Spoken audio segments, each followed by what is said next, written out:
बिस्मिल्लाहिर्रहमानिर्रहीम। अक़बा बन आमर रज़ियल्लाहु अन्हु ने हुज़ूर अकरम सल्लल्लाहु अलैहि वसल्लम से नकल किया है कि कलाम अल्लाह का आवाज़ से पढ़ने वाला एलानिया सदका करने वाले के मशाब है, और आहिस्ता पढ़ने वाला खफिया सदका करने वालों के मानंद है।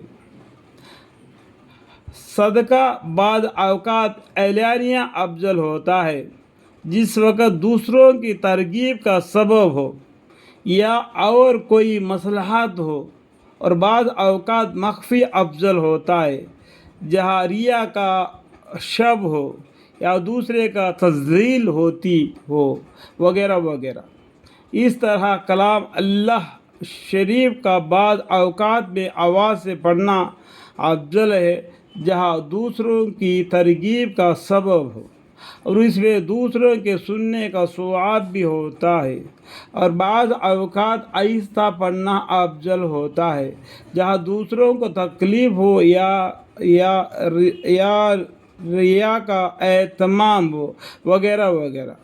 इस वजह से ज़ोर से और आहिस्ता दोनों तरह पढ़ने का मुस्तकिल फजीलत भी आई है। यानी दो तरीके से भी पढ़ सकते हैं, आहिस्ता भी पढ़ सकते, ऊंची आवाज़ से भी पढ़ सकते।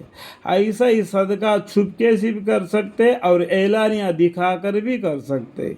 वो उस वक्त का, उस टाइम का, उसके वो उस पर वो मानंद रखता है। ठीक है, बाद अवकात ये मुनासब था और बाद अवकात अफजल था। जिस तरीके से जैसा वक्त है उस वक्त के हिसाब से वो उस तरीके से करना। ऐसा पढ़ने के फजीलत पर बहुत से लोगों ने खुद इस सदका वाली हदीस से भी मुस्तदलाल किया है। बहकी रहमतुल्लाह ने किताब अल-साब में, मगर ये रिवायत बाक़ायदा मुहद्दिसीन ज़ईफ़ है। हज़रत आयशा अम्मा आयशा रज़ियल्लाहु नकल किया कि आयशा का अमल एलानिया अमल से 70 हिस्सा ज़्यादा बढ़ा जाता है। आहिस्ता अमल करना।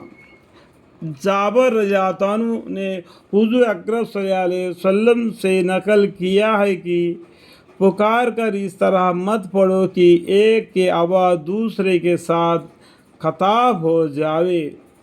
उमर बिन अब्दुल अज़ीज़ रज़ियल्लाहु अन्हु ने मस्जिद नबी में एक शख्स को आवाज़ से तिलावत करते सुना तो उसको मना करा दिया। पढ़ने वाले ने कुछ हुज्जत की तो उमर बिन अब्दुल अज़ीज़ रज़ियल्लाहु अन्हु ने फरमाया कि अगर अल्लाह के वास्ते पढ़ता है तो आहिस्ता पढ़, और अगर लोगों के खातिर पढ़ता है तो पढ़ना बेकार है। इस तरह हुज़ूर अक़दस सल्लल्लाहु अलैहि वसल्लम से पुकार कर पढ़ने का इरशाद भी नकल किया गया है।